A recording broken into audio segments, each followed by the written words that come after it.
Good day, and welcome to the Thursday, November the 20th, 2025 edition of Denison Forum's Daily Article Podcast. Dr. Jim Denison, cultural pastor and theologian, authored today's daily article. I'm Chris Elkins.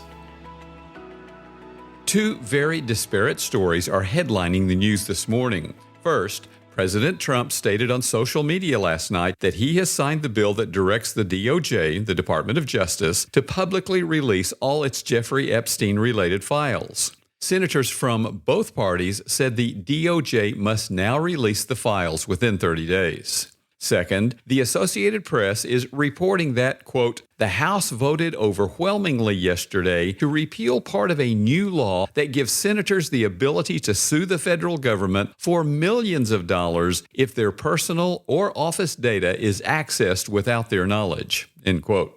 The Senate included such a provision in the funding bill that ended the recent government shutdown. This was in response to reports that the FBI analyzed phone records of as many as 10 senators in 2023 as part of an investigation into President Trump's alleged efforts to overturn the results of the 2020 presidential election.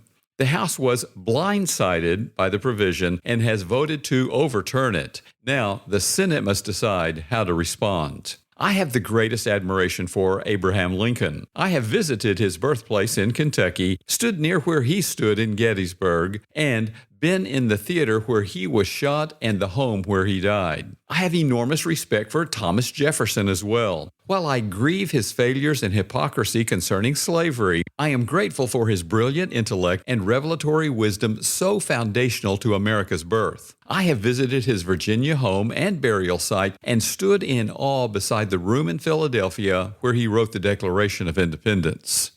However, I must audaciously disagree with something Mr. Lincoln said about Mr. Jefferson. In John Meacham's magisterial biography, And There Was Light, Abraham Lincoln and the American Struggle, we find a statement in which Mr. Lincoln praises Mr. Jefferson. Quote, the principles of Jefferson are the definition and axioms of free society, end quote. Meacham adds that chief among them was that all men were created equal. Mr. Lincoln elaborated, saying, all honor to Jefferson, to the man who, in the concrete pressure of a struggle for national independence by a single people, had the coolness, forecast, and capacity to introduce into a merely revolutionary document an abstract truth, applicable to all men and all times, and so to embalm it there today and in all coming days. It shall be a rebuke and a stumbling block to the very harbingers of reappearing tyranny and oppression, end quote. If only it were true.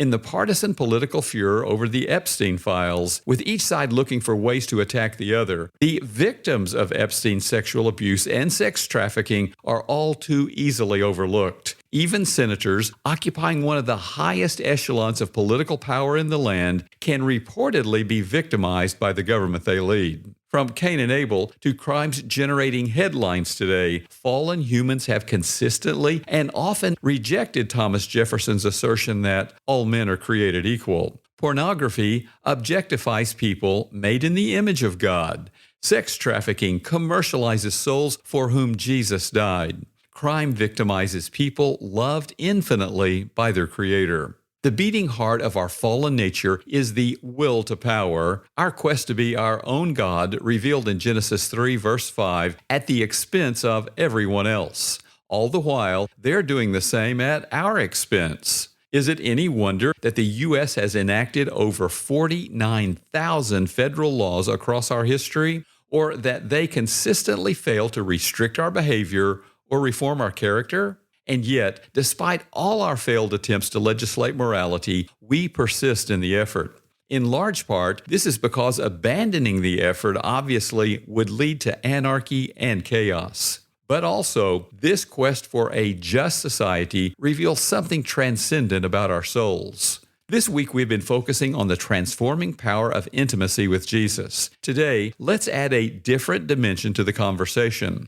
In C.S. Lewis's The Weight of Glory, he identifies, quote, a desire for something that has never actually appeared in our existence, end quote. Lewis speaks of books or music, for example, in which we experience beauty but never quite attain the deeper beauty to which they point. As he notes, they are not the thing itself. They are only the scent of a flower we have not found, the echo of a tune we have not heard, news from a country we have never visited." End quote.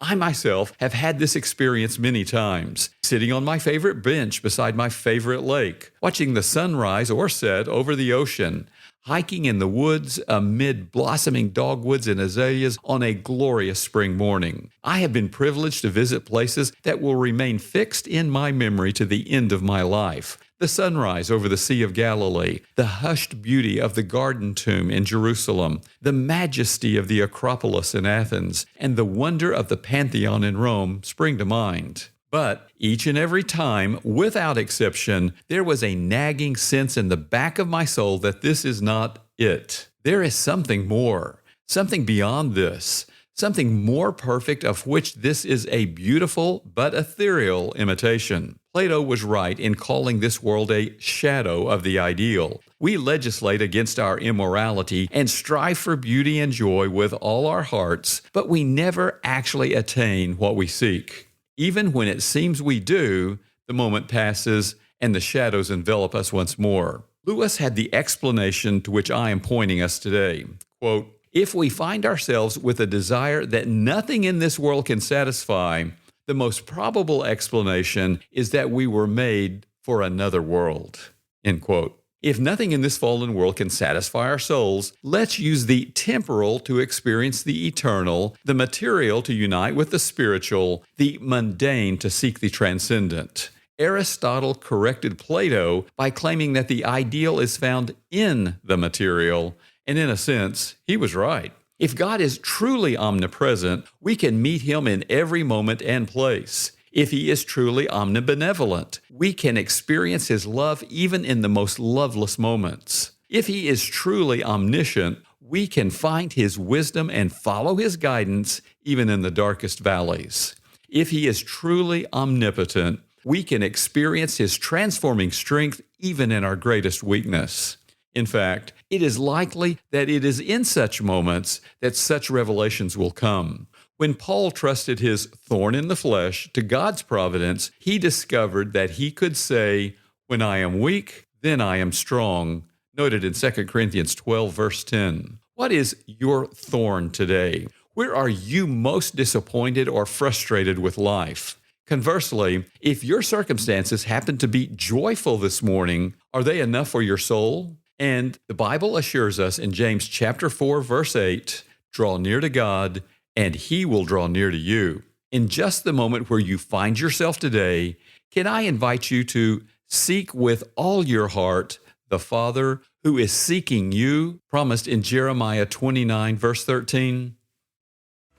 The Denison Forum team is grateful for our daily article podcast subscribers. Please share the podcast with others. And for more news discerned differently, visit denisonforum.org.